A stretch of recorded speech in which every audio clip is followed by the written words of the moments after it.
the core of human spirit comes from new challenges. Jadi kayak semua hal yang kita lakuin, apakah itu tantangan baru atau itu pengalaman baru, sebenarnya bikin kita tuh lebih punya spirit untuk terus melangkah gitu. Aku penasaran karena aku udah baca buku Tanpa Rencana. Tapi sebelum aku spill bagian yang aku suka, aku penasaran kok bisa seorang Dee Lestari punya proses kreatif, ide-ide cemerlang tadi jadi eksekusi. Sampai bukunya difilmkan, kan ada Filosofi Kopi, Perahu Kertas. Ya aku penasaran aja, siapa tahu aku bisa mengutip hal-hal yang kemudian aku bisa terapkan di aku pribadi ketika menulis gitu. Oke. Kalau diintisarikan ya, mungkin akan terdengar biasa banget. Tapi buat saya ini sebetulnya satu formula kunci. Pertama, konsistensi. Dan yang kedua adalah setiap kita mulai berkarya, yang kita kejar adalah selesai. Jadi bukan ini akan menjadi karya saya yang paling ini, paling itu, tapi cari cara supaya dia selesai. Karena hanya karya selesailah yang bisa dinilai. Hanya karya selesailah yang bisa diperbaiki. Hanya karya selesailah yang kemudian bisa dibagi ke orang lain. Semua karya yang tidak selesai, sebagus apapun potensinya, itu belum bisa dibilang karya. Hanya mungkin dibilang separuh karya, 3/4 karya, tapi belum sebuah karya yang utuh gitu. Jadi buat saya yang paling utama adalah kejarlah kata selesai, dan setelah itu kejarlah kata selesai berikutnya, konsistensi. Dan itulah yang saya lakukan sejak 2001. Barangkali saya tertolong oleh konsep Supernova saat itu, karena Supernova itu konsepnya serial. Jadi mau gak mau saya harus menyelesaikan si semesta besar ini kan. So tidak ada kata mundur, saya harus selesai karena ini serial gitu, masih nyambung ceritanya.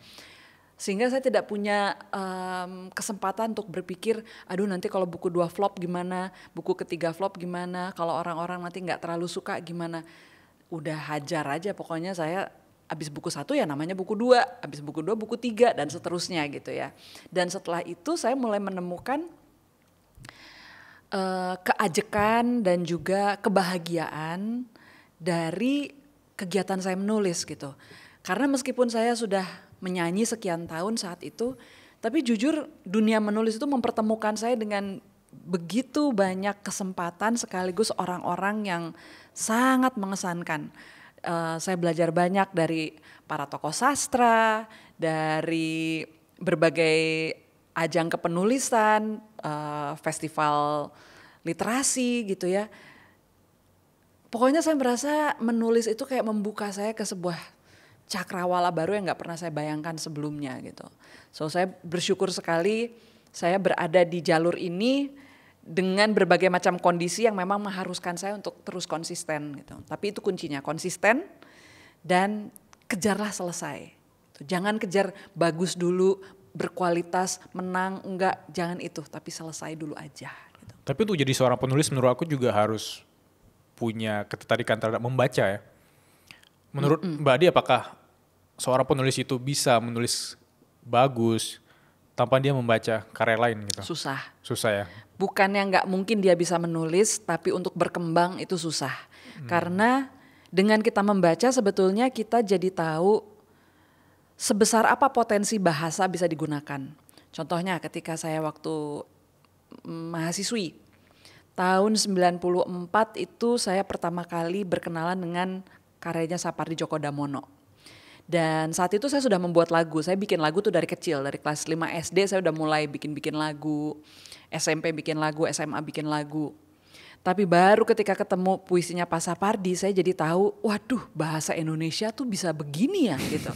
Bisa hidup banget padahal tulisannya. Bisa hidup banget, analoginya kena, dia memakai berbagai macam fenomena alam, interaksi dalam alam untuk menerangkan interaksi emosional antar manusia gitu. Dan buat saya itu luar biasa, membuka mata saya tentang bagaimana bahasa bisa digunakan. Karena dalam menulis senjata kita kan satu, bahasa.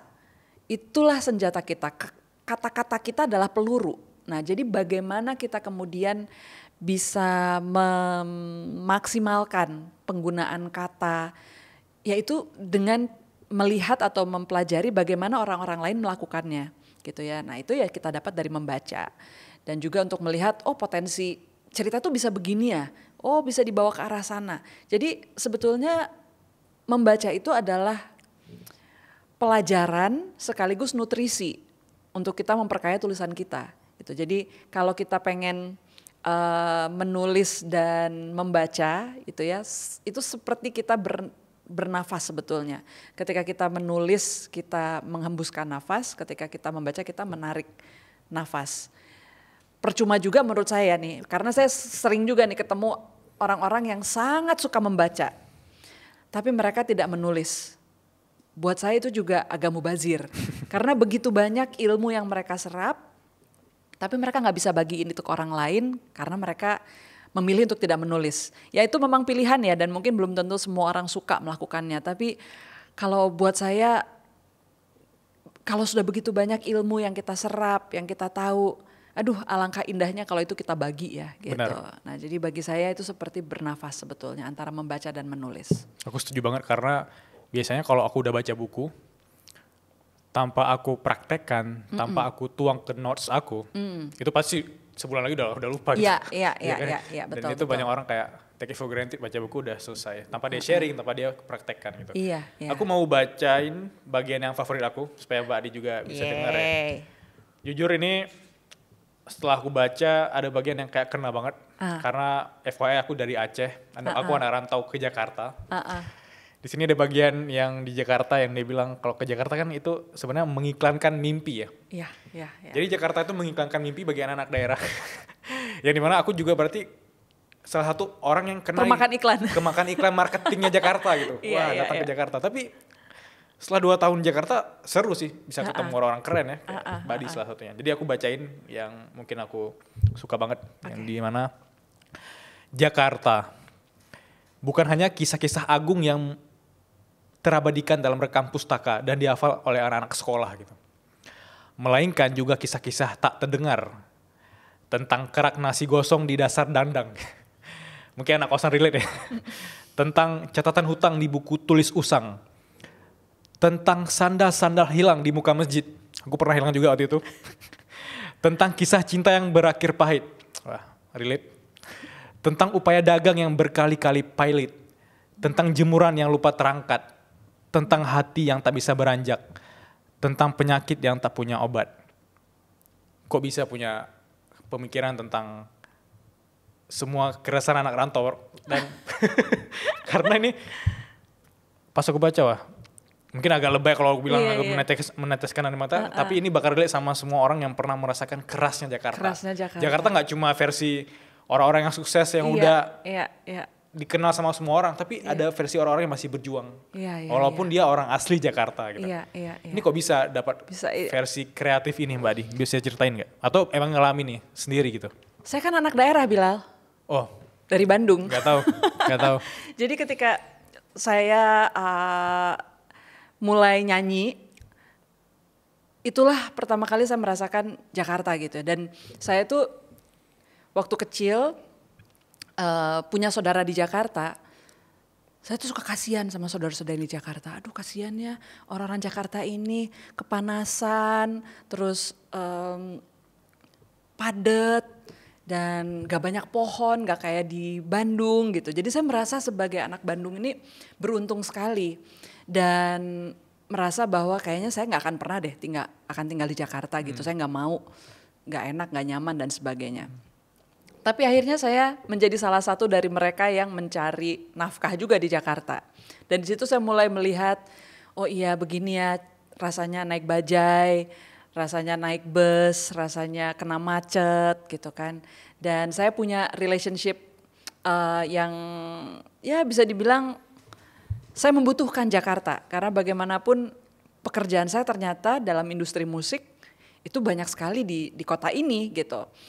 Dan saya bolak-balik bertahun-tahun sehingga saya masih menyimpan sudut pandang orang luar. Sampai sekarang pun saya masih tinggal di pinggir Jakarta. Karena saya ingin mempertahankan keanak daerahan saya. Saya masih pengen punya sensasi aku anak daerah gitu loh. saya sendiri nggak tahu ya kenapa bisa seperti itu gitu. Tapi ada rasa aku cinta Jakarta tapi aku juga ingin berjarak sama Jakarta. Jadi saya nggak mau terlalu di dalam jantungnya, saya pengen ada di luar gitu. Dan selain itu cerita barusan itu saya tulis ketika saya kena macet. Jadi waktu itu saya kena macet di MT Haryono. Saya lagi menuju Tebet dan itu kayaknya memang jam lagi parah-parahnya gitu ya. Dan udah saya tidak punya pilihan selain melihat ke pinggir jalan, terus melihat rimba belantara gang yang saya tahu dari luar nih cuma kelihatan kayak jalan kecil nih. Tapi begitu kita masuk itu udah kayak hutan rimba ya ke dalamnya. Wah, gang beranak gang dan sebagainya gitu. Jadi Jakarta nih apa ya? Saya sering merenungkan sebetulnya tentang Jakarta. Karena saya tidak lahir di dalamnya. Saya punya jarak dan perspektif yang kayaknya bisa melihat Jakarta sedikit lebih objektif ketimbang orang Jakarta yang sudah ada di dalamnya gitu ya. Dan itulah yang saya tuangkan di Tentang Jakarta.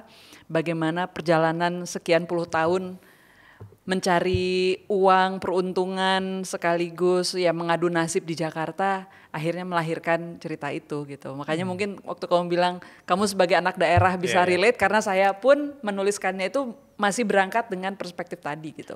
Aku udah ada perasaan juga kayak aku cinta Jakarta, tapi aku ingin berjarak gitu. Iya. Misalnya kayak ketika aku di Jakarta itu aku kan setiap setahun bisa 2-3 kali pulang ke Aceh karena ya rindu Aceh gitu, rindu udaranya Aceh. Pas balik ke Aceh, aku tahu aku bakal balik ke Jakarta sebulan kemudian dan ketika aku balik ke Jakarta, aku selalu pakai POV orang baru datang ke Jakarta. Wah, gedung-gedung tinggi gitu, wah Jakarta gitu ya.